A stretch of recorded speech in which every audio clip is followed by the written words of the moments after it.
Hello again, good afternoon to you. Welcome to Business.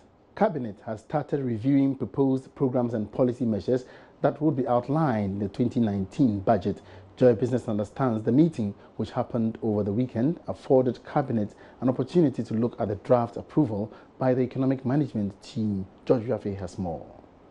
We understand this is just a draft that is being reviewed by the highest decision-making body of the executive arm of this government.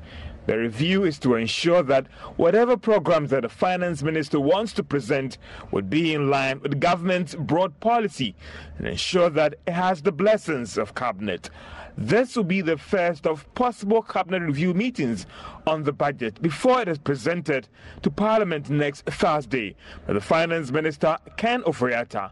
Sources say the Finance Minister is likely to propose 61 billion Ghana cedis as revenue target and 71 billion cedis as expenditure. This will be the administration's first budget as it exits the IMF program. Most economists and public policy think tanks will be looking forward to see what will be the policy direction for government and how it intends to manage the economy post the program as well as its expenditure. Sources say the budget is likely to be themed on consolidating gains made over the past year and how the policies will be implemented to achieve the country's aspiration. And away from that, corporate lawyer Robert Nee Ade-Clark is advocating a separate regulation for the rural banking sector. He said this has become necessary because rural banks control a lower value of assets as compared with commercial banks. However, both sectors are regulated by the same Banking Act 2016, Act 930. Lawyer Ade-Clark believes a standalone Rural Banking Act could help in a proper regulation of rural banks in the country. Rural banks are special because they are rural. They attract a different kind of set of people. The rules that we are calling for and the requirements for directorship and people having this background, etc., are not things you can easily find in a catchment area called a rural area in Ghana. Second, there is also the question as to the number of years people can serve.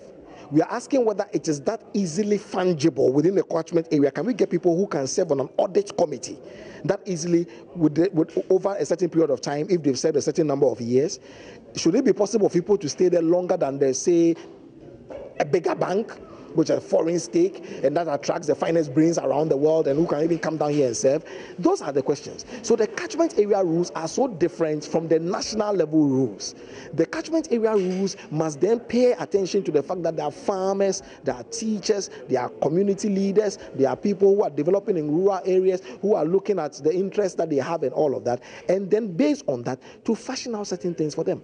The rural bank is a bank, yes, but we must carve out those things and now look at their term limits, look at their qualification and all these things. So when I call for these qualification issues for those major banks, I can't have the same thing say Abokobi Rural Bank, my area rural bank should have those same rules, because that qualification, the number of people available and all of that will not be the same.